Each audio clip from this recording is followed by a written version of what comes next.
소중한 제 딸의 상견례 날이었습니다. 식당에서 남이 먹다 남긴 고기나 먹여 키운 애가 근본이 있을 리가 있나. 우리 집안 며느리로 못 들여. 예비 사돈이라는 여자가 제 딸을 가리키며 소리쳤습니다. 그뿐이 아니었어요. 자기 남편을 흘끗 보더니 코웃음을 치며 이렇게 말하더군요. 사업하는 집안인 줄 알고 나왔더니 고깃집 식당이나 하는 집안이었어요? 우리 같은 사업하는 집안이랑은 격이 안 맞지. 예비 사돈 박순자의 말이 떨어지는 순간 제 딸의 눈물이 식탁 위로 떨어졌어요. 그런데 제 딸의 남편이 될 사람은 울고 있는 예비 신부의 손 한 번을 잡아주지 못한 채 고개만 떨구고 있었습니다. 저는 그날 수수한 옷차림 안에 감춰두었던 것을 꺼내기로 결심했어요. 저희가 왠지 다시 만날 것 같네요. 그때도 지금과 같을지 두고 보시지요. 설거지, 산책할 때 잠들기 전 이어서 듣기 편하게 지금 구독만 눌러주세요. 우리네 드라마 극장이 다음 편을 자동으로 챙겨드립니다. 그러면 오늘의 이야기 시작합니다. 새벽 5시 가로등 불빛만이 좁은 골목을 노랗게 비추는 시간, 한우가라고 적힌 작은 간판 아래 식당의 뒷문이 조용히 열렸어요. 임정숙은 익숙한 손길로 작업복으로 갈아입고 주방으로 들어섰습니다. 20회 가까이 이 자리를 지켜온 사람의 발걸음이었지요. 이른 새벽부터 직접 주방에 나오는 일이 정숙에게는 하루의 시작이었어요. 남들은 식당 일이 고되다 했지만 정숙은 이 자리를 떠난 적이 없었습니다. 숯불은 어느새 깊게 자리를 잡았고 자욱한 연기가 환풍기 안으로 빨려 들어갔어요. 정숙은 앞치마를 단단히 두르고 도마 앞에 섰습니다. 잘 손질된 갈비살 한 덩이가 그녀 앞에 놓였지요. 서걱, 서걱. 칼이 고기결을 따라 미끄러져 들어가는 소리는 누군가 천천히 숨을 내쉬는 것처럼 부드러웠어요. 어느 부위에 결이 살아있고 어디를 도려내야 손님 입에서 살살 녹는지를 그녀의 손가락은 이미 다 알고 있었거든요. 한쪽에서는 사골 육수가 큰 솥에서 묵직하게 끓어오르고 있었습니다. 구수한 냄새가 매캐한 숯내음과 묘하게 어우러졌어요. 정숙은 잠시 칼을 내려놓고 솥뚜껑을 열어 거품을 걷어냈지요. 손등으로 이마에 맺힌 땀을 닦으려다 정숙은 흠칫 손을 멈추었습니다. 주방 벽에 붙은 작은 거울에 자기 얼굴이 비쳤거든요. 오늘 우리 지수 상견례 날이지. 혼잣말이 입 밖으로 흘러나왔어요. 환갑을 바라보는 나이, 화장기 없는 얼굴이지만 눈빛만큼은 또렷했지요. 평생 자식 하나를 위해 모든 것을 쏟아부어 온 사람의 단단한 눈빛이었습니다. 가스 분리 불판이 어느새 달궈져 있었어요. 정숙은 두꺼운 면장갑을 끼고 불판을 옮기려 했습니다. 묵직한 무게가 손에 전해지는 그 순간 그녀의 시선이 자기 손등 위에 한참 머물렀지요. 마디마다 굵고 거친 손이었어요. 손가락 관절은 세월에 닳아 두툼해졌고 손바닥에는 굳은 살이 단단하게 박혀 있었습니다. 새끼손가락 옆으로는 20회 전 불판에 손을 대었던 화상 자국이 흐릿하게 남아 있었지요. 지수를 등에 업고 처음 불판을 닦던 날이 떠올랐어요. 그때는 이 연기가 눈물처럼 맵기만 했지요. 이제는 이 매캐한 냄새가 그녀 인생의 훈장처럼 느껴졌습니다. 사돈댁이 기술자 집안이라고 들었는데 정직하게 땀 흘리는 사람을 보면 좋아해 주실까요? 그래도 혹시 몰라 손을 자꾸 감추게 되었어요. 자식 앞날에 자기 거친 손이 흠이라도 될까 싶어서요. 지수야, 엄마는 괜찮단다. 너가 반듯하게 자라준 것만으로도 엄마는 이미 세상에서 제일 부자야. 오늘 하루만 이 손이 조금만 더 곱게 보였으면 좋겠구나. 엄마, 여기 있을 줄 알았어요. 지수의 목소리였어요. 정숙은 얼른 손을 앞치마 안쪽으로 숨기며 돌아보았습니다. 이른 시간에 왜 나왔어? 더 자지 그랬어. 엄마가 새벽에 또 주방 갈 것 같아서요. 오늘 같은 날도 일을 해야겠어요? 엄마 너무 힘들잖아요. 지수는 앞치마 주머니에서 깨끗한 면수건을 꺼내 따뜻한 물에 적셔서 정숙의 손가락 사이사이를 닦아주기 시작했습니다. 어제까지 포대기에 쌓여 칭얼대던 아이가 어느새 이렇게 자라서 엄마 손을 닦아주고 있었지요. 정숙은 가슴이 먹먹해졌어요. 엄마 손마디 좀 봐요. 오늘 예비시댁 만나는데 핸드크림 좀 듬뿍 발라요. 지수의 목소리에는 애틋한 걱정이 묻어 있었어요. 정숙은 가만히 미소를 지었습니다. 장사꾼 손이 이래야 장사가 잘 되는 법이야. 걱정 마라, 우리 딸. 걱정 없어요. 엄마가 너무 힘들어 보여서 하는 말이에요. 이 손이 너를 키운 손인데 뭐가 힘들겠니? 정숙은 딸의 머리를 가만히 쓰다듬었어요. 지수는 더 말을 잇지 못하고 엄마의 손에 핸드크림을 정성스럽게 발라주었습니다. 그러나 손톱 끝에 깊이 밴 고기 기름기는 좀처럼 사라지지 않았지요. 이 숯불 냄새가 엄마한테는 제일 비싼 향수보다 낫다, 지수야. 자부심이 묻어나는 어조였습니다. 지수는 살짝 웃었지만 눈에는 미세한 그늘이 어렸어요. 엄마가 어떤 마음으로 그런 말을 하는지 딸은 너무도 잘 알고 있었으니까요. 정숙은 시계를 흘끗 보고 천천히 앞치마를 풀었습니다. 탈의실에서 미리 준비해둔 옷을 꺼냈어요. 수수한 베이지색 정장과 흰 블라우스. 화려하지 않지만 단정한 옷차림이었지요. 거울 앞에서 블라우스 깃을 매만지고 재킷의 어깨선을 조심스럽게 다듬었습니다. 손을 한 번 더 씻고 또 씻었어요. 비누 거품을 손톱 끝까지 정성스럽게 문질렀지만 그 안에 밴 냄새는 쉽게 빠지지 않았지요. 정숙은 작게 한숨을 내쉬었습니다. 냄새 안 나게 향수 좀 뿌려야겠다. 우리 지수 기죽으면 안 되니까. 옷을 다 갈아입고 나오는 정숙을 본 지수가 활짝 웃었어요. 엄마, 정말 잘 어울려요. 그래, 우리 딸이 그렇게 말해주니 든든하네. 정숙은 딸의 등을 가볍게 토닥였어요.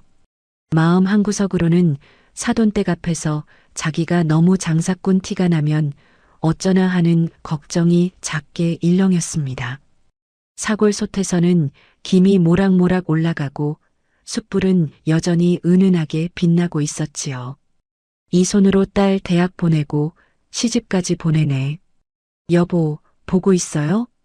정숙은 천장을 향해 작게 속삭였어요. 지수가 다가와 엄마의 팔짱을 살며시 끼웠습니다. 가요, 엄마. 아빠도 분명 좋아하실 거예요. 두 사람은 천천히 주방을 나왔어요. 동쪽 하늘에는 옅은 푸른빛이 번지기 시작했습니다. 식당을 나선 모녀는 차에 올랐어요. 지수가 운전석에 앉아 안전벨트를 매고 정숙은 조수석에 앉았습니다. 약속 장소까지는 1시간 가까이 걸리는 거리였지요. 차가 부드럽게 골목을 빠져나갔어요. 아직 이른 시간이라 도로는 한산했고 신호등 불빛만이 차창을 노랗게 물들였다 사라졌다 했습니다. 정숙은 무릎 위에 올려둔 핸드백 끈을 가만히 만지작거렸어요. 손바닥에 자꾸 땀이 차서 손수건으로 살짝 닦아내기도 했지요. 지수는 그런 엄마를 곁눈으로 슬쩍 보았습니다. 평소에는 어떤 손님 앞에서도 흔들리지 않던 엄마가 오늘은 자꾸 옷매무새를 가다듬고 있었어요. 재킷 단추를 한번 풀었다 다시 잠그고 블라우스 깃을 손끝으로 매만지고요. 신호대기에 걸리자 지수가 손을 뻗어 엄마의 손을 가만히 잡았습니다. 엄마, 긴장해서 손등에 땀 났네? 내가 있잖아. 걱정 마. 정숙은 딸의 손길에 잠시 멈칫했어요. 따뜻한 체온이 손등을 타고 가슴까지 천천히 번져왔습니다. 엄마, 긴장하지 마. 진호 씨 부모님도 좋은 분들일 거야. 그래. 그래야지. 진호 씨가 자기 부모님 자랑을 어찌나 많이 하던지. 분명 우리 엄마 좋게 봐주실 거예요. 정숙은 작게 고개를 끄덕였지만 마음 한구석에서는 자꾸 무언가가 걸렸어요. 한참 망설이다가 조심스럽게 입을 열었습니다. 지수야, 한 가지만 좀 물어보자. 네, 엄마. 진호 씨네 부모님께 엄마에 대해서 어떻게 말씀드렸니?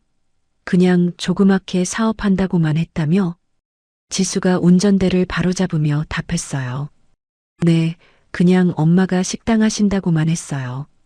자세한 얘기는 할 기회가 없었어요. 잘했다. 정말 잘했어.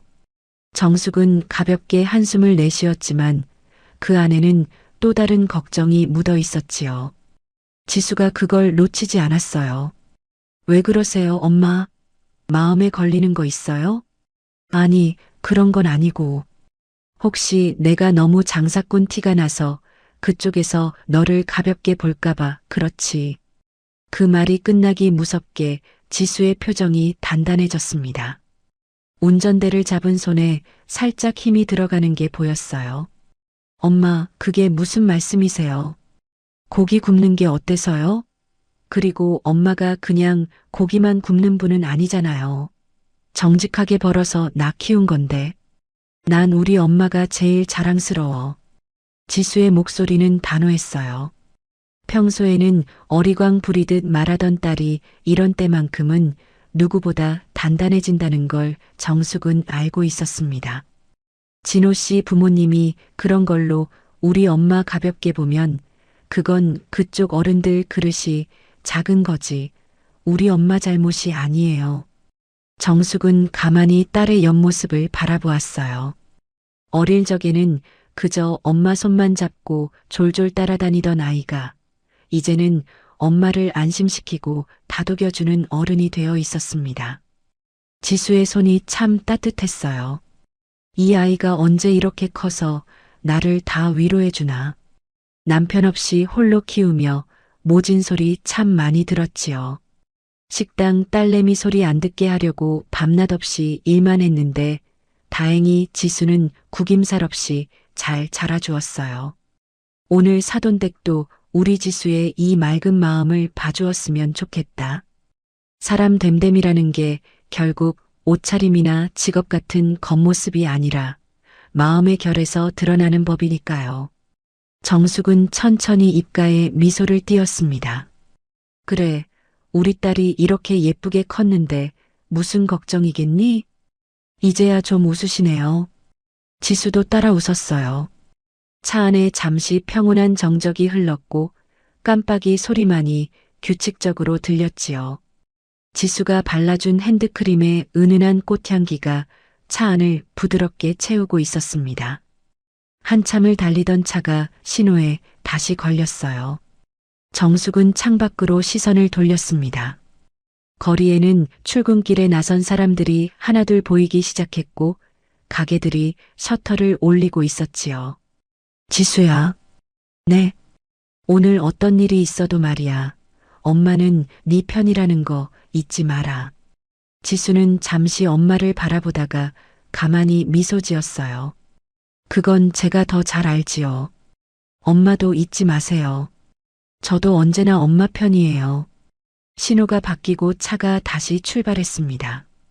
정숙은 마른 침을 한번 삼키고 창밖을 바라보며 가만히 호흡을 가다듬었어요. 한정식 집이 있는 동네로 들어서자 길이 한결 정갈해졌습니다. 차가 한정식 집 주차장에 들어섰어요. 단아한 기와 지붕이 보이고 입구에는 작은 정원이 가꿔져 있었지요. 지수가 차를 세우고 시동을 껐습니다. 잠시 동안 두 사람은 아무 말 없이 앞을 바라보았어요. 엄마, 들어가요. 그래. 정숙은 안전벨트를 풀고 핸드백을 다시 한번 정돈했습니다. 마음속으로 짧게 호흡을 가다듬었어요. 우리 지수 기죽지 않게, 그리고 우리 지수 빛나게. 그것 하나만 생각하자고 자신을 다독였지요. 차에서 내리자 가을 아침의 서늘한 공기가 얼굴을 스쳤습니다. 지수가 자연스럽게 정숙의 곁으로 다가와 팔짱을 살며시 끼었어요. 같이 들어가요, 엄마. 그러자 모녀는 천천히 한정식 집 입구로 걸어갔습니다. 정숙의 등은 고닫고 지수의 발걸음은 가벼웠어요. 출입문 위에 걸린 단아한 현판이 두 사람의 머리 위로 천천히 다가왔습니다. 한정식 집 입구로 걸어 들어가는 정숙의 머릿속에는 한 장면이 천천히 떠올랐어요. 사돈 어른을 만나러 가는 이 길이 어쩌면 20년 전 그 좁고 낡은 골목을 처음 걸어 들어가던 그날과 닮아 있다는 생각이 들었지요. 28의 임정숙. 그 새벽에 들려온 전화 한 통이 모든 것을 바꿔놓았습니다. 남편이 사고를 당했다는 짧은 통보. 정숙은 수화기를 든 채로 한참을 그 자리에 서 있었어요. 품에 안긴 갓 돌진한 지수가 칭얼대는 소리도 처음에는 들리지 않았습니다. 세상이 그대로 멈춰 선 것 같았지요. 그러나 정숙은 곧 정신을 차렸어요. 등 뒤에서 들려오는 아이의 울음소리가 그녀를 다시 현실로 끌어당겼거든요. 장례를 치르고 집으로 돌아오니 통장은 비어있고 빚 독촉장만 우편함에 가득했지요. 사람들이 와서 가구를 하나씩 가져갔습니다. 보증을 잘못 쓴 남편이 남긴 짐이었어요. 그래도 정숙은 무너지지 않았어요. 무너질 수가 없었습니다. 등 뒤에 엎인 아이의 무게가 그녀를 똑바로 서 있게 만들었거든요. 여보, 내가 어떻게든 우리 지수 키울게요. 걱정 말고 편히 가요. 남편의 영정 앞에서 정숙은 그 말 한마디를 남기고 자리에서 일어섰습니다. 눈물은 흘리지 않았어요. 울 시간조차 사치였지요. 정숙이 처음 시작한 곳은 시장 골목 끝자락의 작은 숯불 고깃집이었습니다. 권리금이 거의 없다시피 한 자리, 다른 사람들이 다 손살에 치고 떠난 가게. 정숙은 그 자리를 두말 없이 잡았어요. 비록 작아도 자기 손으로 시작할 수 있는 자기 가게라는 사실이 중요했지요. 낮에는 시장에서 직접 고기를 떼어왔고 밤에는 불판 앞에 섰습니다. 지수는 늘 그녀의 등에 엎여 있었어요. 포대기 속에서 잠이 들었다가 깨어서 칭얼대다가 다시 잠드는 일을 반복했지요. 칙. 숯불 위에서 고기가 익는 소리. 그 소리가 정숙에게는 마치 자장가 같았습니다. 한쪽 손으로는 집게를 잡고 다른 한쪽으로는 등 뒤에 지수를 토닥였어요. 매캐한 연기 때문에 눈이 매워 자꾸 비비게 되었지만 정숙은 절대로 가게를 비우지 않았습니다. 물론 쉬운 손님만 있는 것은 아니었어요.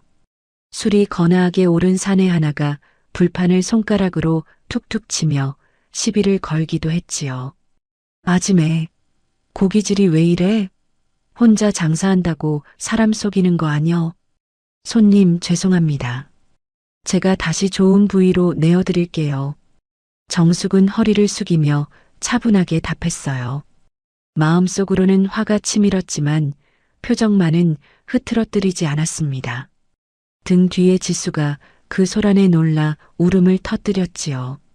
지수야, 울지 마. 엄마 여기 있어. 엄마 여기 있잖아. 여자 혼자 장사하는 게 그렇지, 뭐. 지나가던 누군가가 그렇게 내뱉고 갔어요. 정숙은 그 말이 등 뒤로 날아와 박혀도 돌아보지 않았습니다. 그렇게 한참을 굽다가 정숙은 그만 뜨겁게 달궈진 불판에 손등을 살짝 대었어요. 살이 익는 듯한 통증이 손등을 타고 올라왔지만 정숙은 신음 한 번 내지 않고 찬물에 손을 담갔습니다. 그 짧은 순간 정숙의 눈가에 처음으로 물기가 맺혔지요. 그러나 등 뒤에서 다시 칭얼대는 지수의 목소리가 들리자 정숙은 그 물기를 손등으로 쓱 닦아내고 다시 일어섰습니다. 내가 이 숯불에 내 눈물을 다 태워버릴란다. 반드시 성공해서 지수 보란 듯이 키울 거야. 가게 문을 닫고 혼자 남은 새벽 정숙은 빈 가게에 앉아 그렇게 다짐했어요. 누가 듣는 사람도 없는데도 큰 소리로 자기 자신에게 약속했지요. 그날부터 정숙은 잠을 줄였습니다. 단골들이 모두 빠져나간 새벽 시간에 책을 펴들었어요. 고기 부위별 손질법, 숙성 시간, 손님 응대법까지 닥치는 대로 공부했지요. 시장 안에서 가장 손맛이 좋다는 어른들을 찾아가 막걸리 한 병 들고 가르침을 청하기도 했습니다. 그 고통의 시간 속에서도 정숙을 살게 한 것은 단 하나, 포대기 속 지수의 체온이었어요. 이 아이의 입에 따뜻한 고기 한 점 넣어주는 일. 그것이 그녀 인생의 전부였습니다. 남들은 장사꾼이라고 천대했지만 정숙은 이 불판 위에서 인생을 배웠지요. 정직하게 구워야 제맛이 난다는 것. 진심을 다해야 사람이 다시 찾아온다는 것. 그 두 가지를 알게 된 것만으로도 충분하다고 생각했어요. 그 시간들이 차곡차곡 쌓여 지금의 자기를 만들었다는 사실을 정숙은 누구보다 잘 알고 있었습니다. 그렇게 1년이 가고 2년이 가고 단골이 늘기 시작했어요. 정숙의 손맛이 입에서 입으로 전해졌지요. 어느 날은 한 단골이 자리에 앉으며 이렇게 말했습니다. 사장님, 고기 맛이 전국 최고네요. 장사가 아니라 예술을 하시네요. 정숙은 그 말에 처음으로 환하게 웃었어요. 그 한마디가 그동안의 모든 멸시와 비아냥을 한순간에 씻어주는 듯 했지요. 그날 밤 정숙은 가게 문을 닫고 혼자 앉아 한참을 가만히 있었습니다. 처음으로 자기 자신을 인정해주는 말이었거든요.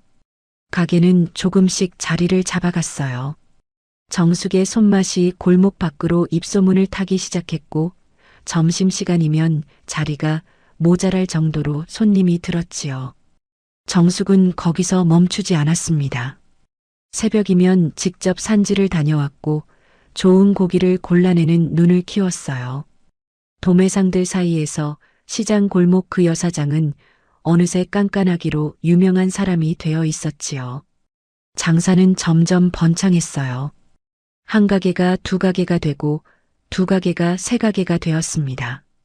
내 자식 밥은 절대 굶기지 않는다. 그 한 마음으로 시작한 일이 차곡차곡 결실을 맺어갔지요. 여보, 나 잘하고 있는 거 맞죠?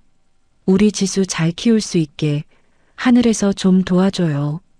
정숙은 가끔 새벽빈 가게에 혼자 앉아 그렇게 속삭였습니다. 그 말에는 더 이상 절망의 무게가 없었어요. 오직 단단한 결심만이 깃들어 있었지요.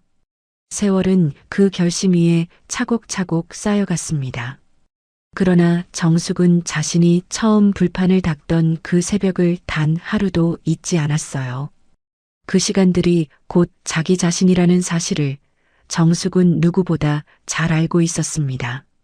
상견례 장소인 한정식집 직원의 안내를 받아 룸 앞에 도착했어요. 묵직한 한지 문이 천천히 열렸지요. 그 안에는 이미 세 사람이 자리에 앉아 있었습니다. 가장 먼저 정숙의 눈에 들어온 것은 박순자였어요. 머리부터 발끝까지 명품으로 한껏 치장한 차림이었지요. 어깨가 각이 잡힌 검은 정장에 진주 목걸이를 두르고 손목에는 묵직한 금팔찌를 차고 있었습니다. 향수 냄새가 룸 입구까지 진하게 풍겨나왔어요. 그 옆에는 배 사장이 앉아 있었습니다.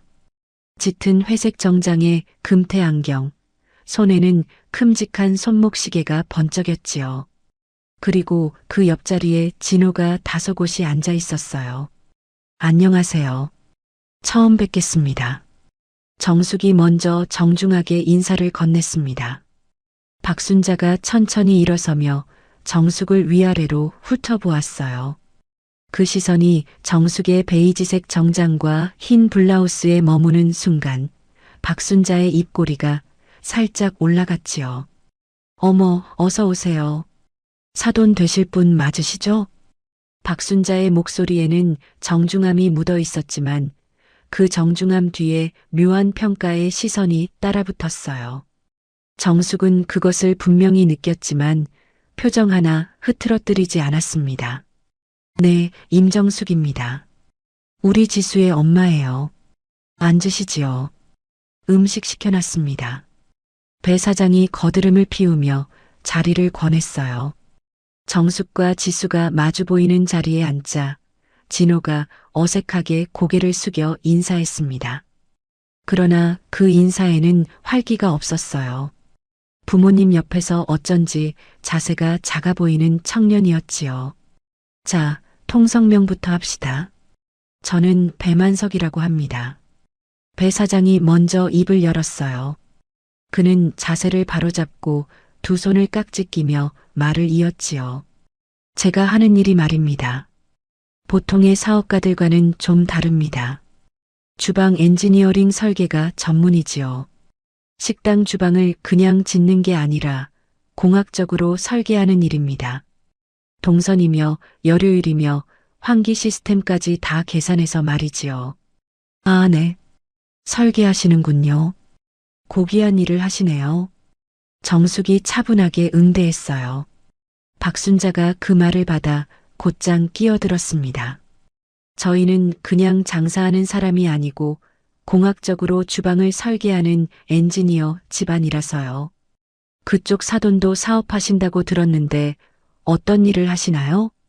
박순자의 시선이 정숙에게 곧장 꽂혔어요.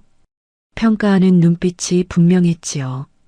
정숙은 짧게 호흡을 가다듬고 입을 열었습니다. 저는 그냥 식당하고 있습니다. 고깃집이에요. 겸손하게 던진 한마디였어요. 그런데 그 순간 룸 안의 공기가 단숨에 얼어붙었지요. 박순자의 표정이 묘하게 일그러졌고 배 사장의 미간이 좁아졌습니다. 진호는 그 변화를 느꼈는지 슬며시 시선을 식탁 위로 떨구었어요. 네, 식당이요? 박순자가 어이없다는 듯 짧게 되물었어요. 그러더니 옆에 앉은 배 사장을 흘끗 보고는 다시 정숙을 향해 말을 이었습니다. 어머, 분명히 사업하는 집안이라고 들었는데요. 사업이 아니고 장사꾼이었어요? 정숙은 그 말의 뾰족함을 느꼈지만 표정만은 흐트러뜨리지 않았어요. 짧은 침묵이 흐른 뒤 정숙은 천천히 입을 열었지요. 식당 하는 것도 사업이라면 사업이지요. 작은 일이지만 정직하게 하고 있습니다. 아유, 고깃집이면 노가다 장사꾼이지요. 우린 기술직이라 그런 건 잘 몰라서요. 박순자가 손을 휘휘 저으며 말했어요. 그 손짓에 금팔찌가 찰랑찰랑 소리를 냈지요. 정숙은 가만히 박순자의 얼굴을 바라보았습니다. 마음속에서 무언가가 천천히 가라앉는 것이 느껴졌지만 정숙은 여전히 미소를 잃지 않았어요. 지수는 옆에서 그 모든 말을 듣고 있었습니다. 손에 들고 있던 물잔을 살며시 식탁 위에 내려놓는 손끝에 미세하게 힘이 들어갔지요. 그러나 지수도 어른들 앞에서 함부로 입을 열지 않았어요. 사업이랑 장사는 엄연히 다르죠. 우린 비즈니스를 하는 사람들이니까요. 박순자가 한 번 더 못을 박았어요. 정숙은 짧게 고개를 끄덕였습니다. 네, 그렇게 보실 수도 있겠네요. 기술자라고 해서 겸손한 분들인 줄 알았더니 입만 열면 격을 따지는구나. 자기들이 설계한 주방에서 땀 흘려 일하는 사람들 덕분에 돈을 버는 사람들인데 정작 그 사람들은 무시하는 꼴이라니. 정숙의 마음 한구석이 씁쓸하게 가라앉았어요. 그래도 지수가 진호를 마음에 두고 있으니 오늘은 좀 더 지켜보자고 스스로를 다독였지요. 이때 직원이 들어와 첫 번째 음식을 내려놓았습니다. 따끈한 죽이 작은 그릇에 담겨 있었어요. 정갈한 그릇들이 식탁 위에서 맑은 소리를 냈지요. 배 사장이 숟가락을 들며 한마디 던졌어요. 고깃집 사장님이시면 우리 설계가 얼마나 대단한지 아실 텐데요. 격이 다르거든요. 지수야, 여기 음식은 주방 설계가 잘 안 됐나 보다. 연기가 좀 나는 것 같네. 박순자가 옆에서 코를 찡긋거리며 말했어요. 그것이 음식을 두고 한 말인지 정숙을 두고 한 말인지는 모두가 알 수 있었지요. 진호는 어머니의 그 말에 어색한 미소만 띤 채 시선을 식탁 위로 떨구었습니다. 룸 안에는 에어컨의 서늘한 바람만이 천천히 돌고 있었어요. 직원이 본격적으로 음식을 내오기 시작했어요. 정갈한 한정식 상차림이 식탁 위에 하나씩 자리를 잡았지요. 따끈한 국물, 알록달록한 전, 신선한 나물들이 작은 그릇들 사이에 가지런히 놓였습니다. 많이들 드세요. 멀리서 오시느라 시장하셨을 텐데요. 정숙이 자연스럽게 손을 뻗어 옆자리 박순자의 앞접시에 전을 한 점 올려주려 했어요. 그 손이 식탁 가운데로 뻗어나가는 순간이었지요. 박순자의 시선이 순식간에 정숙의 손등 위에 멈췄습니다. 마디가 굵게 자리 잡은 손등 위에 흐릿하게 남은 화상 자국, 손바닥 가장자리에 단단한 굳은 살. 박순자의 눈빛이 천천히 가늘어졌어요. 그러더니 코를 살짝 찡긋거리며 말을 꺼냈습니다. 어머나, 어디서 고기 누린내가 나는 것 같지 않아요? 박순자가 옆자리 배 사장을 흘끗 보며 던진 말이었어요. 배 사장이 코끝을 살짝 들썩이며 받았지요. 그러게요. 한정식 집인데 환기가 좀 부실한가 봅니다. 박순자는 답을 들었다는 듯 입꼬리를 올리고 다시 정숙을 향해 시선을 옮겼어요. 그러더니 천천히 입을 열었습니다. 사돈, 실례지만 상견례 오실 때는 고기 냄새 좀 빼고 오시지 그랬어요? 정숙은 잠시 숨을 가다듬었어요. 마음 한구석이 서늘하게 굳어졌지만 표정은 흔들리지 않았지요. 새벽까지 일하다 와서 그런가 봅니다. 양해 부탁드려요. 차분한 답이었습니다. 그러나 박순자는 한 걸음 더 나아갔어요. 정숙의 손을 가리키듯 시선을 보내며 말을 이었지요. 어머, 손이 왜 이래요? 위생이 중요한 식당 하시는 분이 손 관리도 안 하시고요? 손마디 굵은 것 좀 봐요. 우린 이런 거 보면 밥맛이 좀 떨어져서요. 정숙은 자기도 모르게 손을 천천히 식탁 아래로 내렸어요. 굳은 살이 박힌 손을 무릎 위에 가지런히 모았지요. 부끄러워서가 아니었어요. 박순자라는 인간 앞에 자기 손을 더 이상 보여주고 싶지 않다는 마음 때문이었습니다. 그때였어요. 그 모습을 지켜보던 지수의 어깨가 떨리듯 펴졌습니다. 평소 어른 앞에서 함부로 입을 열지 않던 지수가 자기 엄마의 손이 식탁 아래로 사라지는 모습을 보는 순간 더는 참을 수 없었어요. 어머니 말씀이 너무 심하세요. 우리 엄마 손이 어때서요? 지수의 목소리가 단단하게 울렸습니다. 박순자가 눈썹을 치켜 올리며 지수를 쳐다보았지요. 이 손은 저희 엄마가 평생 정직하게 일하신 훈장이에요. 이 손으로 저를 키우셨다고요. 어머니께서는 그런 손을 한 번도 가져보신 적이 없으셔서 모르시겠지요? 지수의 말끝에는 가시가 묻어 있었어요. 박순자의 얼굴이 일순 굳어졌지요. 그 순간 배 사장이 헛기침을 한 번 하고는 끼어들었습니다. 지수야, 어른 말씀하시는데 끼어드는 거 아니다. 장사치 집안 애들이 이래서 예의가 없다니까. 배 사장의 그 한마디에 룸 안의 공기가 단숨에 얼어붙었어요. 박순자가 그 말을 받아 한 번 더 못을 박았지요. 맞아요.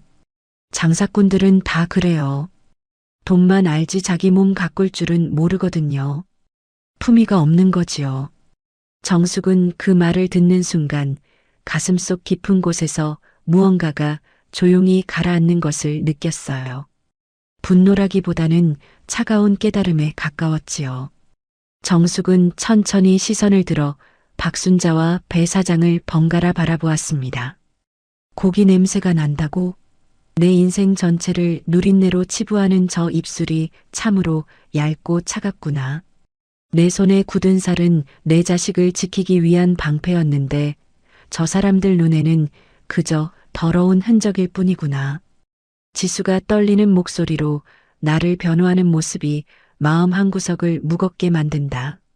내가 부족해서 내 딸이 이런 자리에 앉아 있는 게 아닐까? 그런 생각이 잠시 스쳐 지나갔지만 정숙은 곧 마음을 다잡았어요. 아니지, 부족한 사람은 내가 아니라 저쪽이지. 여기서 흔들리면 우리 지수가 더 아플 거다.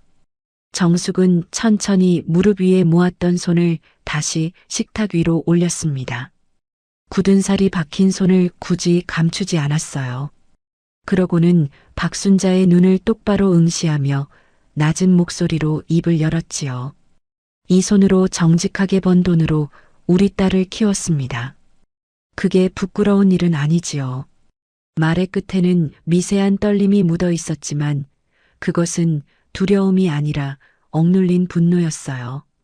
박순자가 그 시선을 잠시 받았지만 곧 콧방귀를 뀌며 시선을 다른 데로 돌렸지요. 그녀의 금팔찌가 찰랑하고 소리를 냈습니다. 그 모든 광경 속에서 진호는 단 한마디도 입을 떼지 않았어요. 고개를 떨군 채 식탁 위에 물잔만 만지작거리고 있었지요. 자기 어머니가 지수의 엄마를 모욕하는 동안에도, 자기 아버지가 지수를 두고 장사치 집안 운운하는 동안에도, 그리고 지수가 떨리는 목소리로 자기 엄마를 변호하는 동안에도 진호는 입 한 번 떼지 않았습니다. 지수가 옆눈으로 진호를 흘기 보았어요. 자기를 좋아한다 말했던 사람이 자기 엄마가 모욕당하는 자리에서 물잔만 만지작거리고 있는 그 모습을, 지수의 눈동자에는 실망과 슬픔이 천천히 차오르고 있었지요. 식어버린 국물이 식탁 위에서 김을 잃어가고 있었어요. 룸 안에는 박순자가 식기를 움직이는 차가운 소리만이 간간히 들렸습니다. 정숙은 가만히 호흡을 가다듬으며 마음속에서 무언가가 천천히 무너지는 동시에 또 다른 무언가가 단단하게 일어서는 것을 느꼈지요. 룸 안의 공기는 점점 더 무거워지고 있었어요. 박순자는 식어버린 국물에 숟가락을 한번 담갔다가 다시 내려놓으며 입을 열었습니다. 그녀의 입가에는 묘한 비웃음이 걸려 있었지요. 그런데 사돈, 한 가지 궁금한 게 있는데요.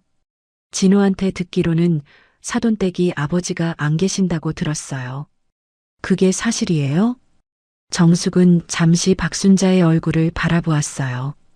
어쩐지 이 질문이 그저 묻기 위한 질문이 아니라는 사실을 직감했지요. 그러나 정숙은 차분하게 답했습니다. 네. 우리 지수 돌 무렵에 남편이 먼저 갔어요. 아, 그래요? 박순자는 그 말을 받자마자 고개를 끄덕이며 옆자리 배 사장과 눈을 마주쳤어요. 두 사람의 시선이 잠시 맞닿았다가 박순자가 다시 정숙을 향해 시선을 돌렸지요. 그래서 그런가 봐요. 애비 없이 자란 애가 오죽하겠어요? 순간 룸 안의 모든 소리가 멎었습니다.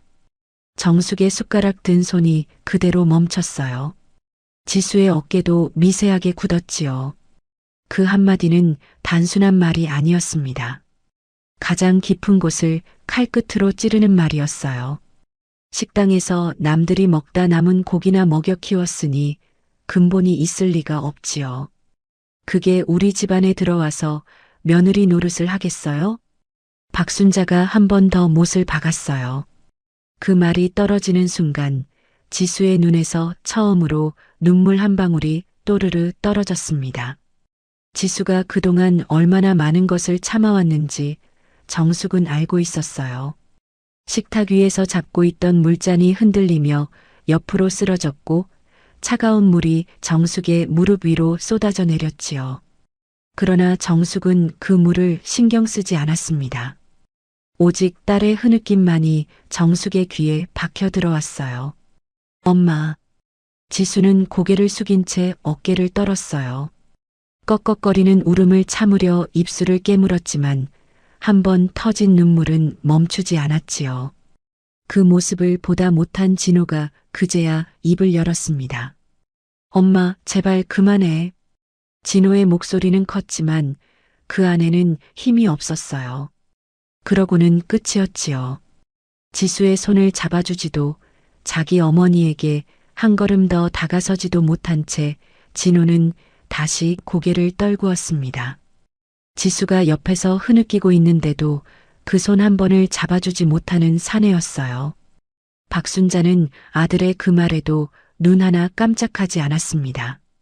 오히려 한층 더 사나운 목소리로 지수를 향해 돌아섰지요. 지수야, 너 잘 들어라. 네 엄마가 저런 손으로 고기 썰어서 번 돈으로 우리 집안에 들어오려고? 꿈도 꾸지 마라. 우리 설계 기술이 아깝다, 아까워.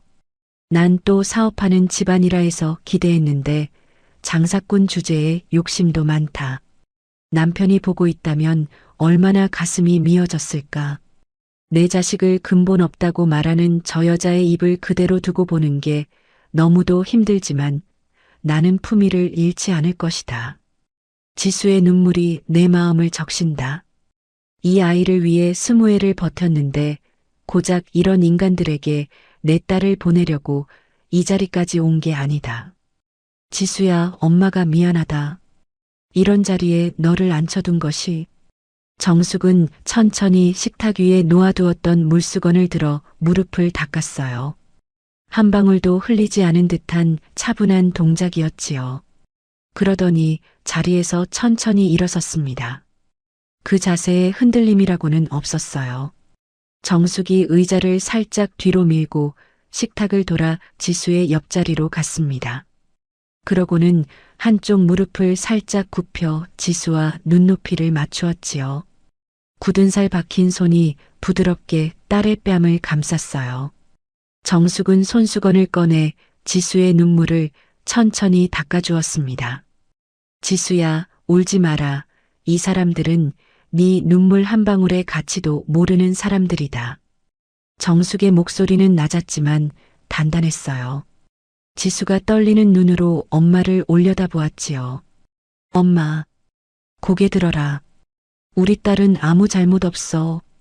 정숙은 지수의 머리카락을 한번 쓸어 넘겨주고 천천히 몸을 일으켰습니다. 그리고 식탁 건너편의 박순자를 똑바로 응시했어요. 그 시선에는 분노가 아니라 그보다 한참 더 차가운 무언가가 깃들어 있었지요.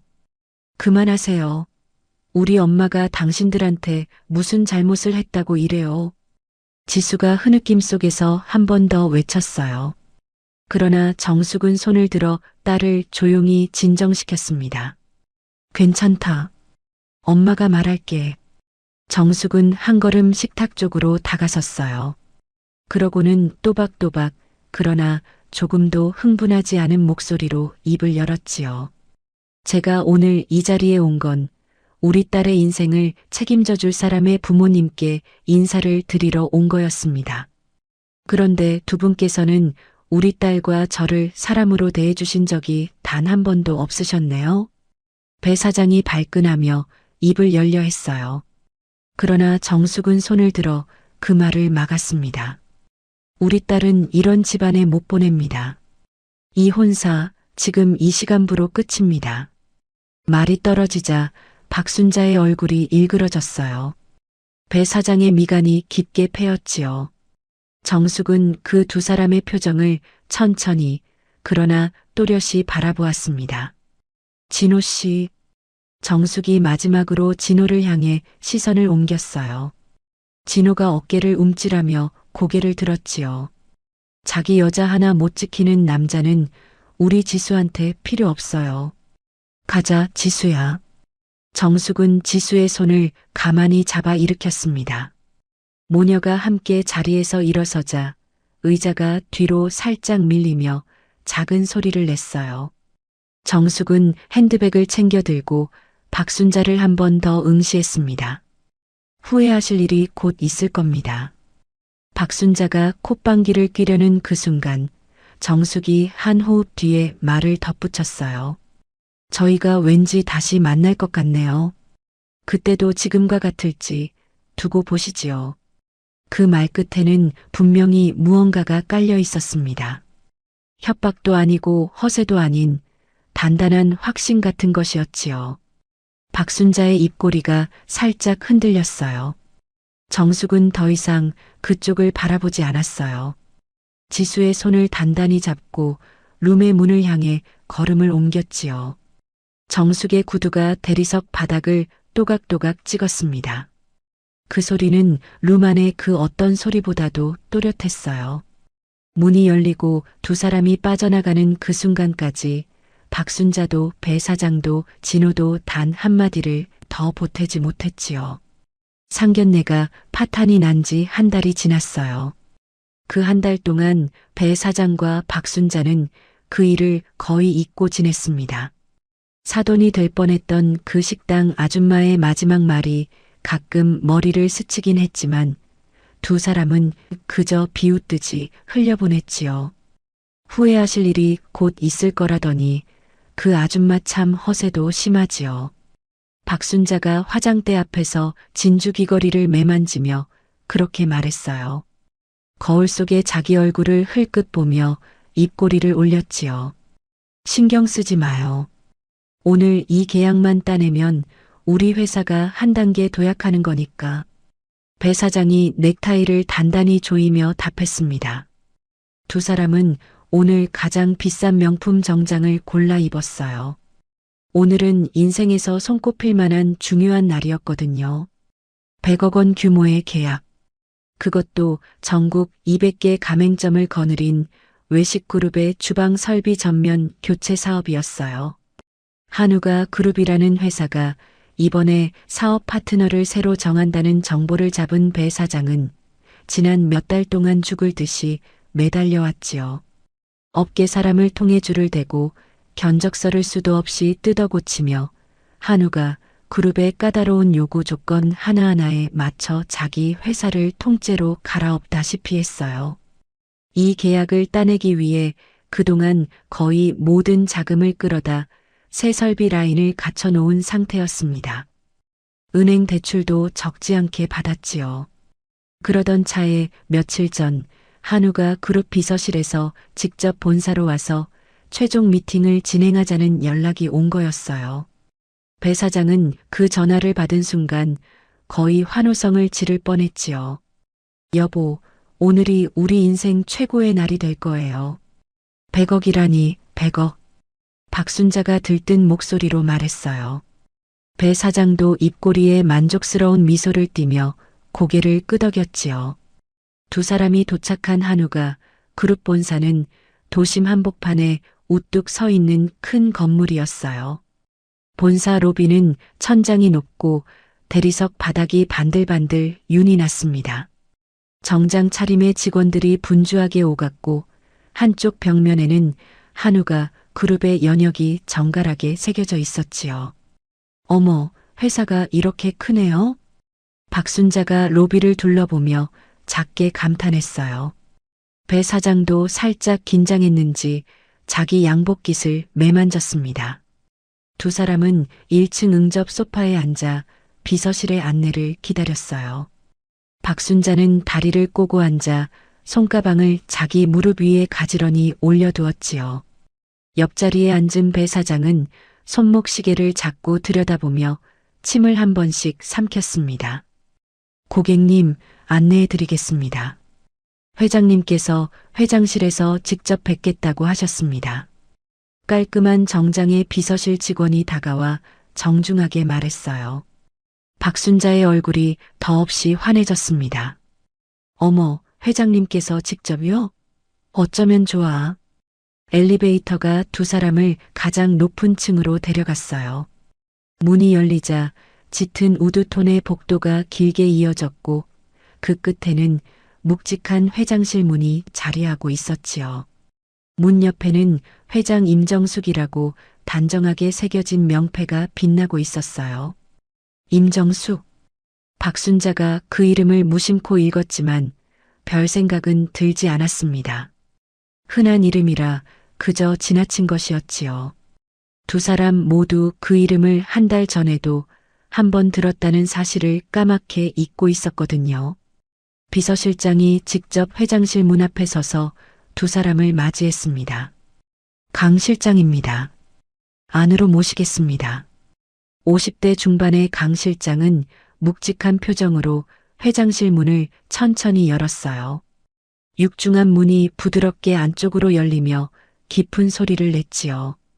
그 안에는 넓고 정갈한 집무실이 펼쳐져 있었습니다. 한쪽 벽면 전체가 통유리로 되어 있어 도심 풍경이 한눈에 들어왔어요. 집무실 가장 깊은 곳에 큰 책상이 놓여 있었습니다. 책상 너머에는 등이 높은 회장 의자가 등을 돌린 채로 놓여 있었지요. 의자에 누군가 앉아 있다는 사실은 알 수 있었지만 그 사람의 얼굴은 보이지 않았어요. 회장님, 손님 모셨습니다. 강 실장이 정중하게 고했어요. 박순자와 배 사장은 책상 앞 응접 의자 옆에 나란히 섰습니다. 두 사람은 침을 한번 삼키며 자세를 가다듬었지요.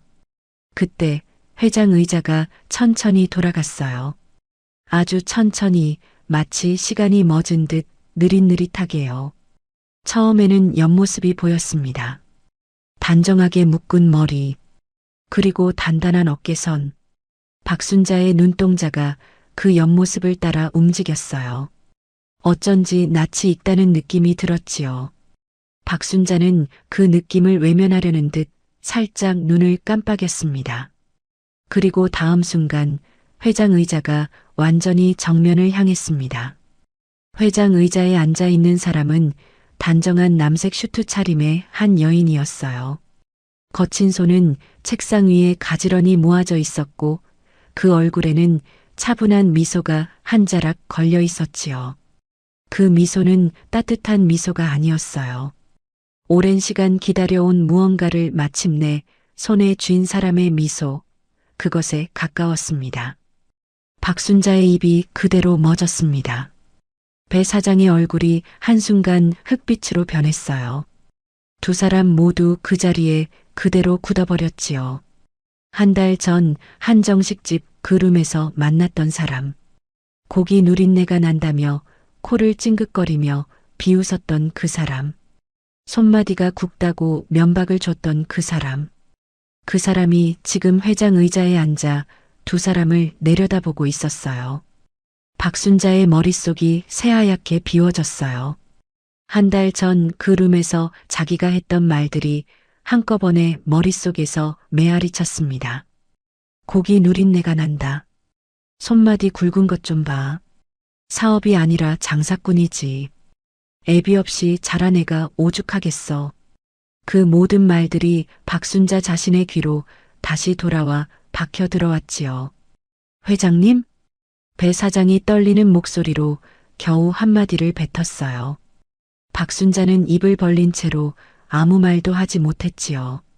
그 들고 있던 손가방이 손에서 슬그머니 흘러내릴 듯 흔들렸습니다. 집무실 안에는 잠시 무거운 침묵이 흘렀어요. 통유리 너머의 바람 소리도 복도의 발걸음 소리도 모두 멎은 듯 했지요. 정숙은 두 사람이 자기 얼굴을 알아보는 그 표정 하나하나를 천천히, 아주 천천히 음미하듯 바라보았어요. 오랜만이네요, 사돈. 정숙의 목소리는 낮고 차분했습니다. 그러나 그 안에는 한 달 전 한정식집 룸을 빠져나오던 그 서늘함이 그대로 깃들어 있었지요. 지난번에는 고기 누린내가 난다고 하시더니 오늘은 제 사무실 향기가 마음에 드시는 모양이네요. 박순자가 숨을 헐떡이며 비틀거렸어요. 다리에 힘이 풀린 듯 응접 의자를 손으로 짚고 간신히 자세를 유지했지요. 배 사장의 이마에는 어느새 굵은 땀방울이 맺히고 있었습니다. 이게 어떻게 된 일입니까? 회장님께서 그때 그분이라니. 배 사장이 더듬거리며 말했어요. 정숙은 답하지 않고 책상 위에 놓인 두툼한 서류철을 천천히 끌어당겼습니다. 만년필을 손에 들고 서류를 한 장씩 넘기며 검토했지요. 종이가 책상 위에서 사각거리는 소리가 침묵을 갈랐어요. 한우가 그룹 전국 200개 가맹점, 주방 설비 전면 교체 계약. 규모는 100억 원. 정숙이 서류의 첫 줄을 또박또박 읽었어요. 그러더니 시선을 들어 두 사람을 바라보았습니다. 이 계약, 두 분 회사 인생을 좌우할 만한 일이지요? 박순자가 더는 서 있지 못하고 그 자리에 천천히 무릎을 꿇었어요.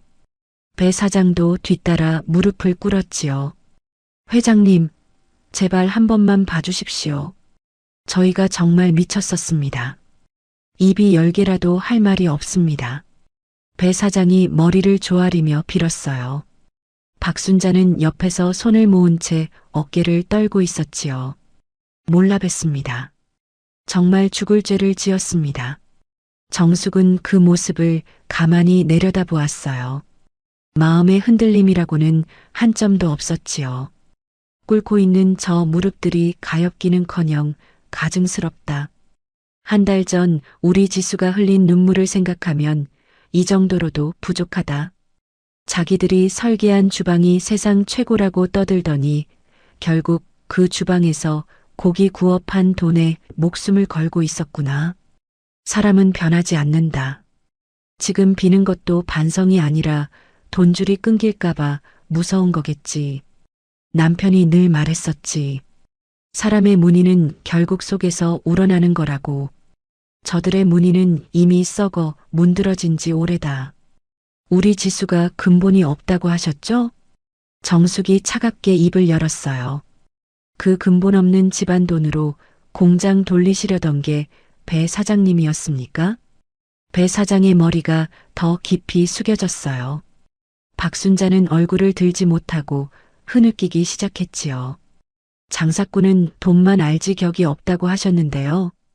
그 격 없는 장사꾼이 이 계약서에 도장 안 찍으면 두 분 회사는 어떻게 되나요? 정숙은 만년필을 손가락 사이에서 가볍게 굴렸어요. 그 작은 움직임이 두 사람의 얼굴을 한층 더 창백하게 만들었지요. 강 실장. 정숙이 책상 옆에 서 있는 강 실장을 부르자 강 실장이 한 걸음 다가왔어요. 네, 회장님. 이 업체 서류 파쇄하세요. 한우가 그룹은 기본 예의도 없는 회사와는 일하지 않습니다. 강 실장이 책상 위의 서류철을 정중하게 받아들었어요. 그러고는 옆쪽의 파쇄기로 향했지요. 회장실 한 구석의 파쇄기가 곧 날카로운 소리를 내며 종이를 잘게 갈아내기 시작했습니다. 두 사람이 그토록 매달려온 100억 원짜리 인생의 도약이 그 종이 한 장 한 장에 묻어 그대로 갈려나가고 있었지요. 회장님, 안 됩니다, 회장님. 배 사장이 무릎걸음으로 책상 앞까지 다가왔어요. 그의 이마에서 굵은 땀방울이 뚝뚝 떨어져 대리석 바닥을 적셨습니다. 이 계약, 저희 회사 전부가 달린 일입니다. 직원들 월급, 협력업체 결제 모두 이 계약에 매여 있어요. 제발 직원들만이라도 살려주십시오. 정숙은 그 말을 듣고 짧게 입꼬리를 올렸지요. 비웃음에 가까운 미소였습니다. 한 달 전에는 직원들 얘기는 입에 올리신 적 없으셨던 것 같은데요. 그때는 우리 지수가 며느리로 들어와서 두 분 격이 떨어진다는 말씀만 하셨지요. 배 사장의 어깨가 푹 꺾였어요. 박순자는 바닥에 이마를 거의 댄 채 흐느끼고 있었지요. 두 분이 한 달 전에 우리 지수에게 했던 말, 우리 지수가 흘렸던 눈물. 그게 이 계약서 한 장 무게보다 가볍다고 생각하시면 오산입니다. 정숙은 책상에서 일어섰어요. 슈트 자락이 부드럽게 흘러내렸지요. 두 분을 더 만나고 싶지 않네요. 강 실장, 손님 배웅해 드리세요. 강 실장이 두 사람을 정중하게 그러나 단호하게 일으켰어요. 두 사람이 비틀거리며 회장실 문을 향해 끌려가는 동안에도 정숙은 한 번도 고개를 들지 않았습니다. 육중한 회장실 문이 무겁게 닫히며 깊은 소리를 냈어요. 그 소리가 두 사람의 한 시대가 끝나는 소리처럼 들렸지요. 회장실 안에는 다시 정적이 돌아왔어요. 정숙은 만년필을 천천히 내려놓고 자기 손을 가만히 내려다보았습니다. 굳은 살 박힌 손. 한 달 전 박순자가 비웃었던 그 손이었지요. 지수야, 엄마가 약속 지켰다. 회장실에서 두 사람이 끌려나간 그날 오후부터 배 사장의 회사에는 이상한 일들이 줄지어 일어나기 시작했어요. 가장 먼저 전화벨이 울리기 시작했지요. 한우가 그룹과의 계약 무산 소식은 업계에 빠르게 퍼졌습니다. 작은 업계라 한 회사가 흔들리면 모두가 알게 마련이었지요. 그동안 배 사장이 입버릇처럼 이번 분기에 100억 계약 따낼 거다라고 자랑하고 다닌 게 화근이었어요. 그 큰 소리가 부메랑이 되어 그대로 그에게 돌아왔지요. 대성 엔지니어링 사무실의 전화기는 그날 오후부터 다른 의미로 쉴 새 없이 울려댔어요. 배 사장, 미안한데 우리 이번 분기 발주는 좀 미뤄야 할 것 같아요. 회사 사정이 그래서 말이지요. 이번에 계약하기로 한 거 말입니다. 다시 검토해 봐야 할 것 같아서요. 기존 거래처들이 하나씩 발을 빼기 시작했습니다. 처음에는 한두 곳이었지만 사흘이 지나자 거의 모든 거래처가 비슷한 이야기를 해왔어요. 표면적으로는 다 회사 사정이라고 했지만 배 사장은 그 뒤에 무엇이 있는지 짐작할 수 있었지요. 배 사장은 그날부터 거의 잠을 자지 못했어요. 사무실 책상에 앉아 휴대전화를 손에 쥐고 업계 사람들 번호를 하나씩 눌렀습니다. 평소에 골프같이 치던 선배, 술자리에서 호영호제하던 동료, 명절마다 선물 주고받던 후배. 그 모든 번호로 전화를 돌렸어요. 형님, 저예요. 한 번만 도와주세요. 배 사장, 미안한데 내가 지금 좀 그래요. 다음에 통화합시다. 선배님, 정말 한 번만요. 사람 살리는 셈 치고 내가 자네 도와주고 싶어도 우리 회사도 한우가 그룹이랑 거래하는 입장이라서 말이야. 미안해요. 대답은 거의 비슷했어요. 누구 하나 도와주겠다고 나서는 사람이 없었지요.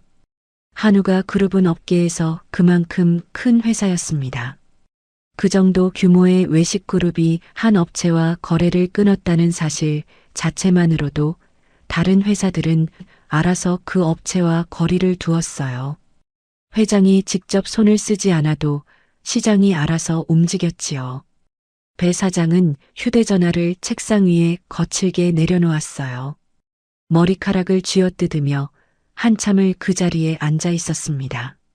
한편 한우가 그룹 회장실에서는 강 실장이 정숙에게 보고를 올리고 있었어요. 회장님, 배 사장 쪽에서 은행 지점장들 만난 모양인데 다 거절당했답니다. 강 실장의 목소리는 차분했어요. 정숙은 책상 위에 결제 서류를 한 장씩 넘기며 보고를 들었지요. 무리하게 끌어다 쓴 대출이 한두 건이 아닌 모양입니다. 새 설비 라인 갖춘다고 자금을 다 부어놓은 상태라 한 달 안에 첫 상환이 시작된답니다. 그 정도였군요. 정숙은 짧게 대꾸했어요. 그러더니 만년필을 내려놓고 강 실장을 바라보았지요. 강 실장, 우리가 따로 손쓸 일은 없어요. 그 사람 자기가 끌어다 쓴 빚이 자기를 칠 거예요. 네, 회장님. 권력이 무섭긴 무섭구나. 전화 몇 통에 그렇게 위세등등하던 회사가 멈춘다. 하지만 나는 죄책감을 느끼지 않아. 만약 내가 정말 힘없는 고깃집 아줌마였다면 저들은 지금쯤 우리 지수를 얼마나 더 짓밟고 있었을까?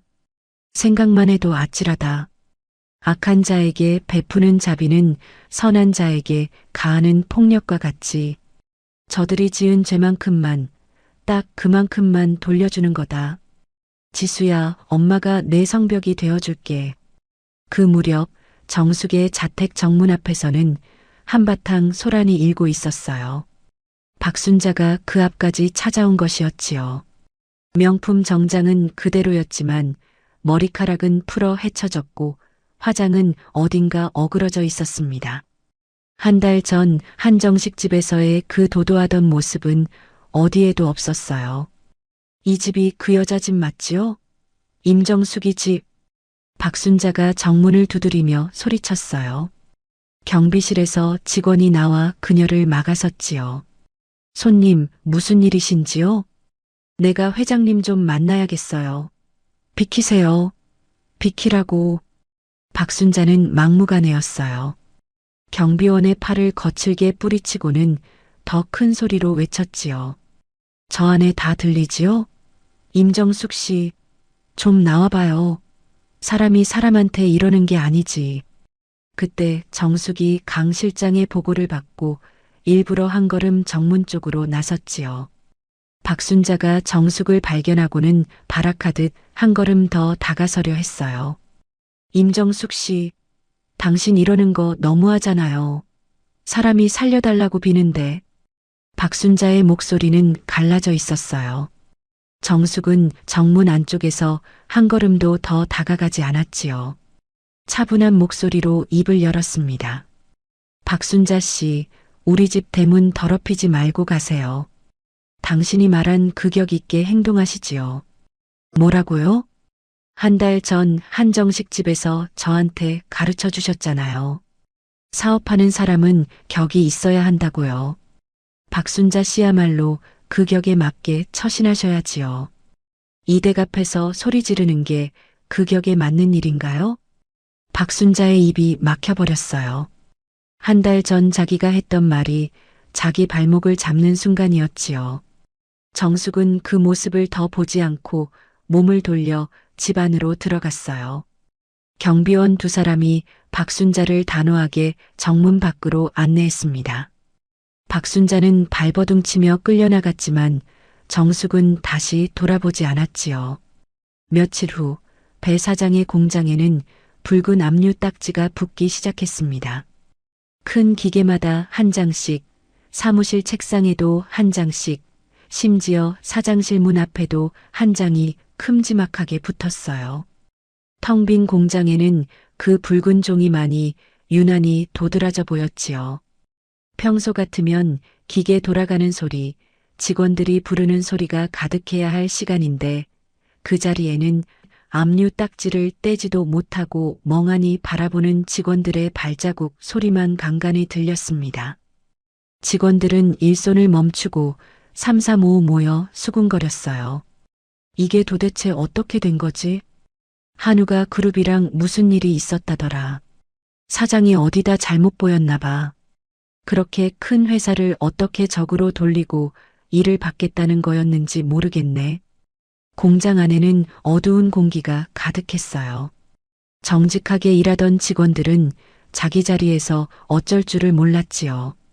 다음 달 월급이 나올지조차 알 수 없는 상황이었거든요. 어떤 직원은 자기 집 가족에게 미안한 마음에 휴게실 구석에서 한참을 앉아 있다가 자리로 돌아갔어요. 또 어떤 직원은 다른 회사 자리를 알아봐야 하나 고민하며 휴대전화를 들여다보았지요. 그 무렵 지수의 휴대전화에서는 진호의 문자 알림이 끊임없이 울리고 있었어요. 한 통, 두 통, 100통, 200통? 비슷한 내용의 문자가 새벽이고 한밤중이고 시도 때도 없이 들어왔지요. 지수야 미안해. 한 번만 만나줘. 우리 부모님이 잘못한 거 다 알아. 지수야 제발 전화 받아줘. 내가 다 책임질게. 지수야 사랑해. 우리 다시 시작하자. 나 너 없으면 못 살아. 한 번만 얼굴 보자. 딱 한 번만. 지수는 회사 마케팅 팀장 자리에서 그 문자들이 들어올 때마다 잠시 손을 멈추곤 했어요. 그러나 그뿐이었지요. 한 번도 답장을 보내지 않았습니다. 한정식집 그날 진호가 자기 손을 잡아주지 않던 그 순간이 지수의 머릿속에 너무 또렷이 남아 있었거든요. 저녁에 집에 돌아온 지수는 어머니와 마주 앉은 거실에서 그 문자들을 묵묵히 들여다보았어요.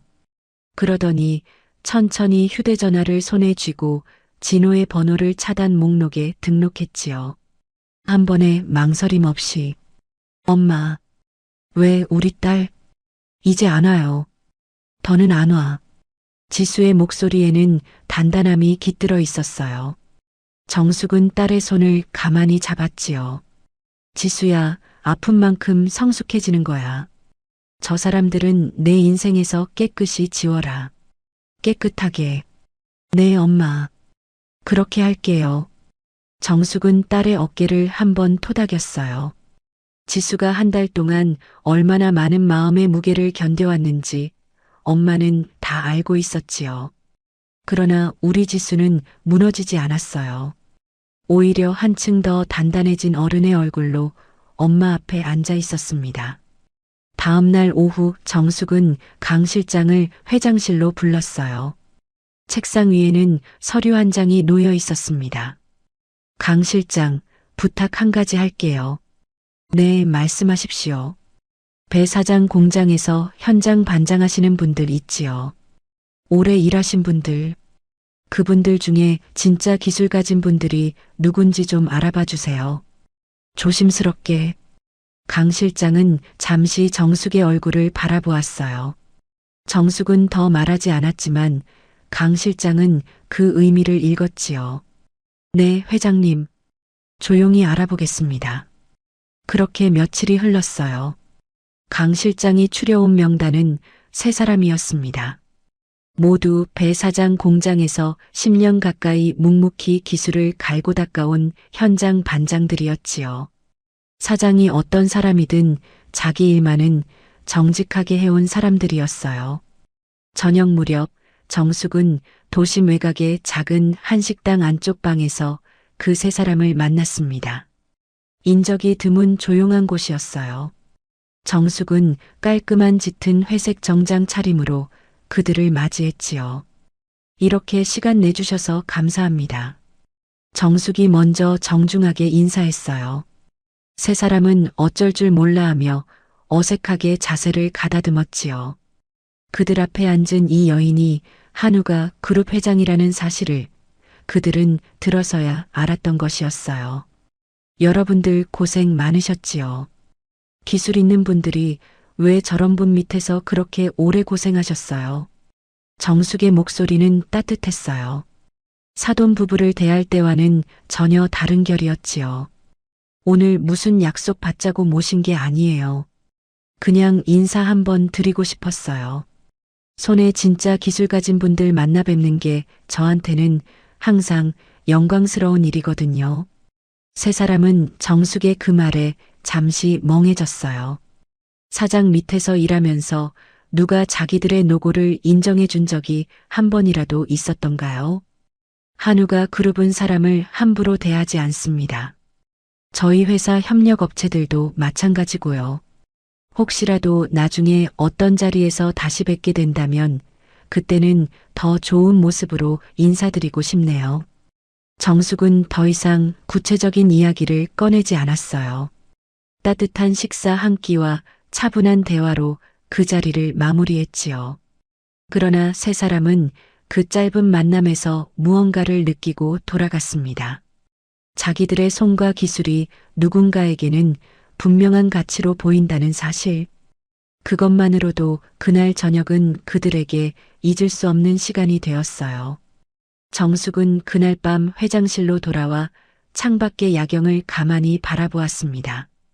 이게 끝이 아니야. 당신들이 뱉은 침 당신들이 다 마시게 될 거야. 낮게 흘러나온 그 한마디는 사돈 부부를 향한 다짐이자 동시에 자기 자신에게 하는 약속이기도 했지요. 배 사장의 집 거실에는 깨진 소주병 조각들이 어지럽게 흩어져 있었어요. 한밤중이었지요. 술에 잔뜩 취해 들어온 배 사장이 식탁 위에 두꺼운 봉투 하나를 거칠게 내던졌습니다. 봉투에서 서류 한 장이 절반쯤 빠져나왔어요. 그 위에는 이혼 협의서라는 글자가 굵게 박혀 있었지요. 이혼해. 당신 같은 여자랑 살아서 내 인생이 이 모양 이 꼴이야. 배 사장이 소리를 질렀어요. 그의 얼굴은 며칠 동안 면도도 못한 듯 까칠했고 눈은 충혈되어 있었지요. 명품 정장의 깃은 비뚤어진 채로 어깨에 걸쳐져 있었습니다. 박순자가 식탁을 짚으며 비명을 질렀어요. 이혼? 지금 이혼이라고 했어요? 당신 미쳤어. 내 그 주둥이 때문에 집안이 망했다. 그 한정식 집에서 내가 입만 다물고 있었어도 우리가 이 꼴 됐겠냐고. 배 사장이 식탁을 주먹으로 내리쳤어요. 컵이 흔들리며 바닥으로 떨어졌지요.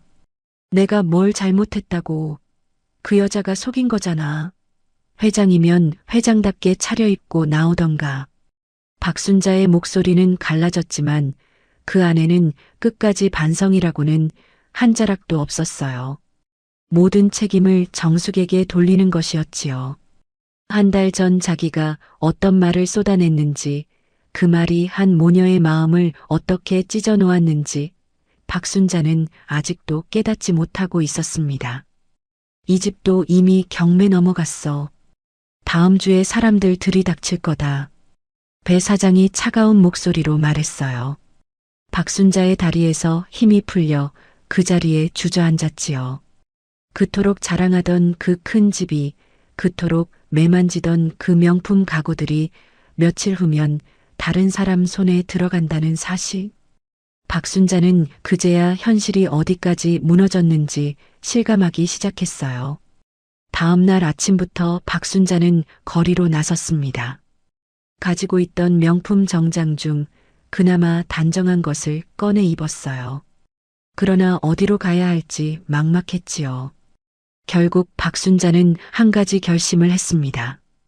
그동안 자기가 그토록 무시하던 곳, 식당으로 일을 구하러 가기로요. 설거지 자리라도 좋다는 생각이었어요. 박순자는 동네 한정식집부터 들렀습니다. 한 달 전 사돈 만났던 그 한정식집과는 다른 곳이었지요. 사장님, 혹시 일손 필요하지 않으세요? 설거지든 청소든 다 할 수 있어요. 박순자는 평소답지 않게 머리를 숙였어요. 그러나 사장의 얼굴에는 묘한 미소가 어렸지요. 아유, 박순자 사모님 아니세요? 어떻게 이런 곳까지 오셨어요? 박순자의 얼굴이 굳었어요. 자기 이름을 알고 있다는 사실이 이상했지요. 저희 식당은 고기 누린내 나서 일 못하실 텐데요. 사모님께서는 그런 거 못 견디시잖아요. 그냥 가세요. 박순자는 그 자리에서 얼어붙었습니다.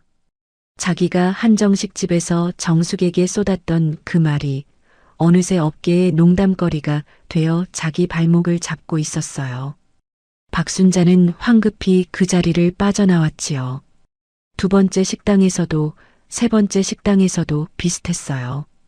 어디를 가든 박순자의 이름은 이미 알려져 있었습니다. 한정식집 그날의 모욕은 업계에 작은 농담거리로 퍼져 있었고 박순자의 얼굴을 알아본 식당 주인들은 한결같이 차가운 미소를 지었지요. 고기 누린내 운운하던 분이 우리 식당에서 일하실 수 있겠어요? 사모님 같은 분께는 저희가 맞지 않을 것 같네요. 손마디 굵어지는 일이라 사모님 손에는 무리예요. 문전박대였어요.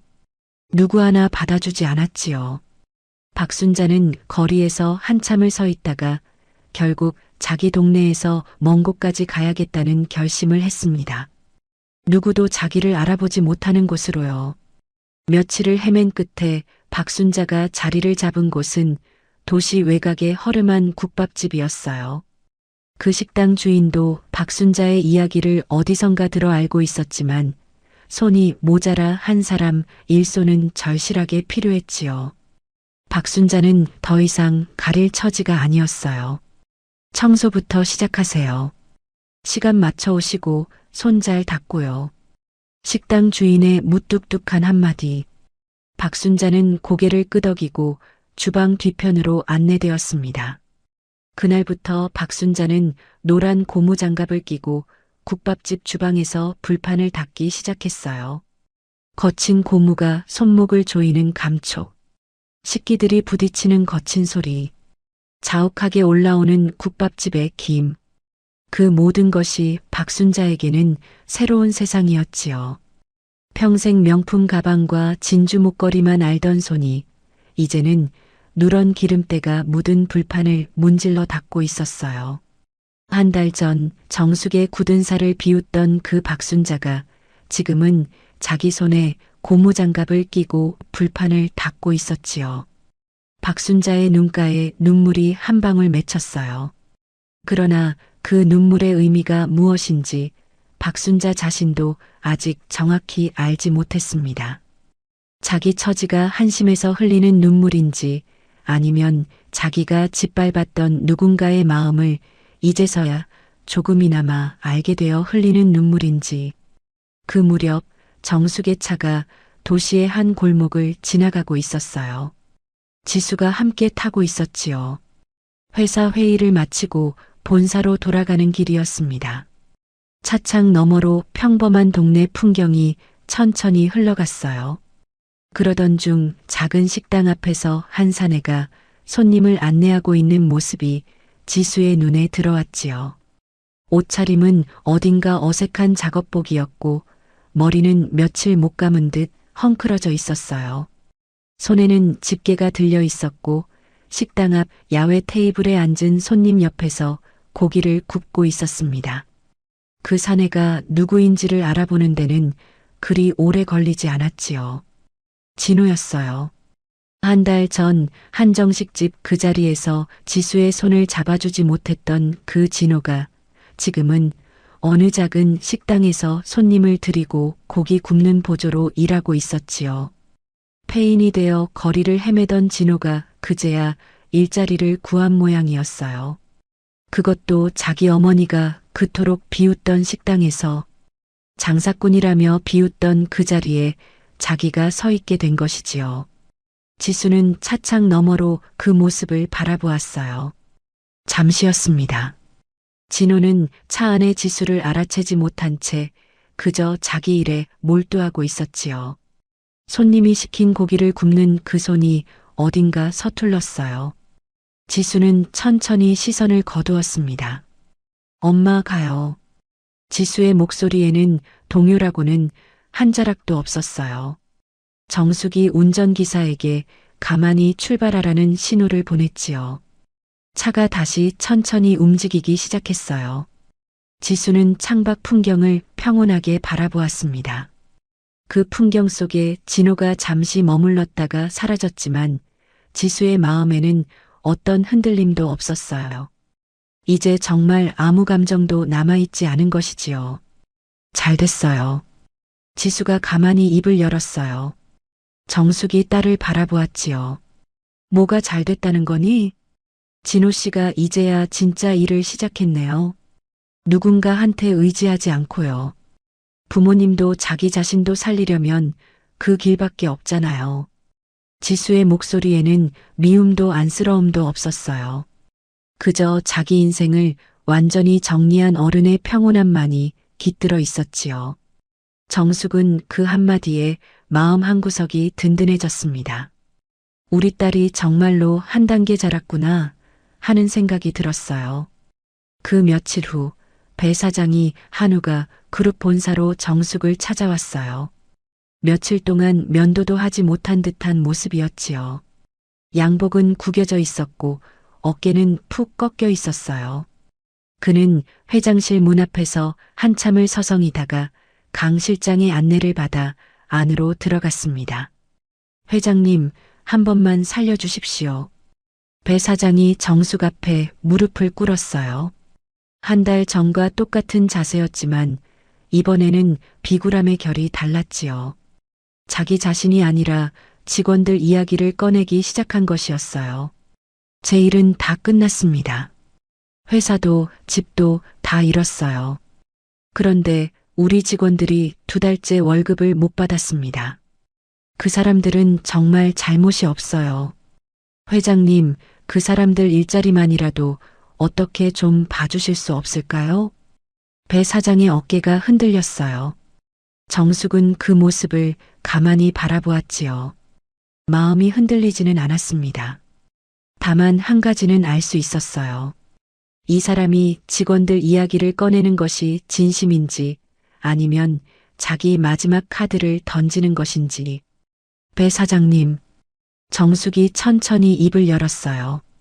직원분들은 걱정 안 하셔도 됩니다.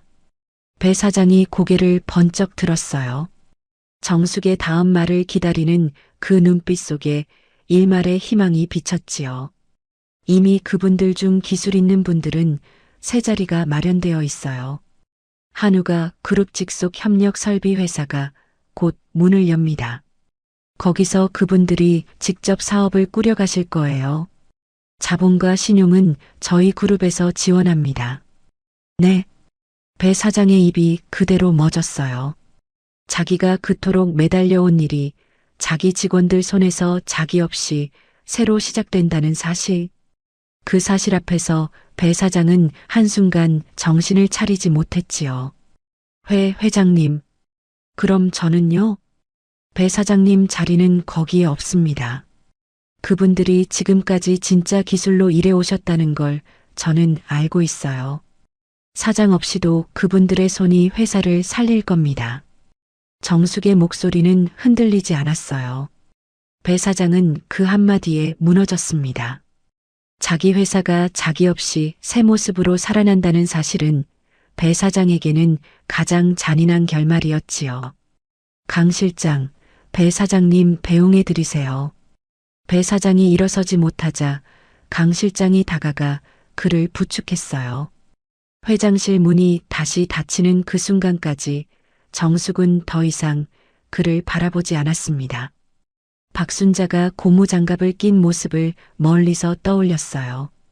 그토록 천대하던 그 장갑이 이제는 그녀의 생명줄이 되었구나. 사람을 가격표로만 보던 그 눈에 이제야 비로소 타인의 고통이 좀 보일까? 모르겠다. 어쩌면 끝까지 깨닫지 못할지도. 그래도 이제 내 딸 지수의 얼굴에 그늘이 없다. 그것으로 충분하다. 며칠 후 한우가 그룹 본사 마케팅 회의실에서는 지수가 발표를 진행하고 있었어요. 단정한 정장 차림에 손에는 자료가 들려 있었지요. 또렷한 목소리로 다음 분기 마케팅 전략을 설명하는 지수의 모습은 그 어떤 그늘도 없는 당당한 어른의 얼굴이었습니다. 회의가 끝나고 복도를 걸어가는 지수의 구두 소리가 맑게 울렸어요. 그 발걸음에는 더 이상 진호도 사돈 부부도 자리하지 않았지요. 저녁에 집에 돌아온 지수가 어머니의 어깨에 머리를 살며시 기댔어요. 엄마, 나 이제 괜찮아. 이제야 진짜 사랑이 뭔지 알 것 같아. 정숙은 딸의 머리를 가만히 쓰다듬었습니다. 그 손에는 여전히 굳은 살이 박혀 있었지만 그 손길은 세상에서 가장 부드러웠지요. 해질녘이었어요. 노을이 산자락 위로 붉게 번지는 시간, 정숙과 지수는 남편의 묘소를 찾았습니다. 단정한 정장 차림의 두 사람이 손에는 작은 꽃다발을 들고 있었지요. 묘비 앞에 두 사람은 가지런히 섰습니다. 가을바람이 잔잔하게 머리카락을 스쳐 지나갔어요. 정숙은 꽃을 천천히 묘비 앞에 놓고 한 손으로 비석을 가만히 쓸어보았지요. 차가운 돌의 감촉이 손바닥을 타고 가슴까지 올라왔어요. 여보, 오랜만에 왔어요. 정숙의 목소리는 낮고 따뜻했어요. 우리 지수 잘 지켰어요. 당신이 부탁한 그대로요. 한 번도 무너지지 않게 키웠어요. 말 끝에 정숙은 작게 웃었습니다. 그 웃음에는 20회의 무게가 고스란히 담겨 있었지요. 지수가 한 걸음 더 나서서 묘비 앞에 자기 꽃을 내려놓았습니다. 아빠. 지수가 부드럽게 입을 열었어요. 우리 엄마 손이 세상에서 제일 예뻐요. 이 손이 저를 다 키운 손이에요. 아빠도 알고 계시죠? 지수가 엄마의 손을 두 손으로 살며시 감쌌어요. 굳은 살 박힌 그 손을 한자도 부끄럽지 않게 안아주었지요. 정숙은 딸의 그 손길에 코끝이 시려졌습니다. 엄마, 나중에 내가 결혼하게 되면요. 그때도 꼭 이 손 잡고 들어가죠. 다른 사람 손 말고 꼭 엄마 이 손이어야 해요. 지수의 목소리에는 깊은 진심이 깃들어 있었어요. 정숙은 잠시 말을 잇지 못하고 그저 딸의 머리를 가만히 쓰다듬었지요. 그래, 우리 딸. 엄마가 꼭 잡아줄게. 노을빛이 점점 더 깊어지며 묘소 위로 길게 그림자를 드리웠어요. 여보, 우리 이제 가요. 다음에 또 올게요. 정숙은 마지막으로 묘비를 한 번 더 쓸어보고 지수의 손을 잡은 채 천천히 자리에서 일어섰어요. 그날 저녁 정숙과 지수는 다시 한우가 본점 주방으로 돌아왔어요. 단골 손님들이 모두 빠져나간 늦은 시간이었지요. 정숙은 정장 위에 앞치마를 두르고 숯불 앞에 섰습니다. 지수도 옆에 앉아 엄마의 손길을 가만히 바라보았어요. 오늘은 우리 둘만 먹자. 정숙이 잘 손질된 갈비살 몇 점을 불판 위에 올렸어요. 지글지글 익어가는 소리가 주방에 번졌지요.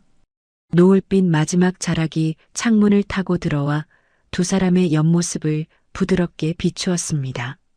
지수야. 네, 엄마. 엄마가 한 가지만 더 가르쳐 줄게. 우리 일이 뭔지 알지? 엄마는 늘 그러셨잖아요. 음식 파는 거라고. 아니, 음식이 아니야. 우리는 진심을 파는 거다. 사람의 무늬는 겉옷이 아니라 속마음에 새겨지는 거란다. 지수야. 한 점 한 점 정직하게 굽는 그 마음이 손님 입에까지 닿는 거지. 지수는 엄마의 말에 가만히 고개를 끄덕였어요.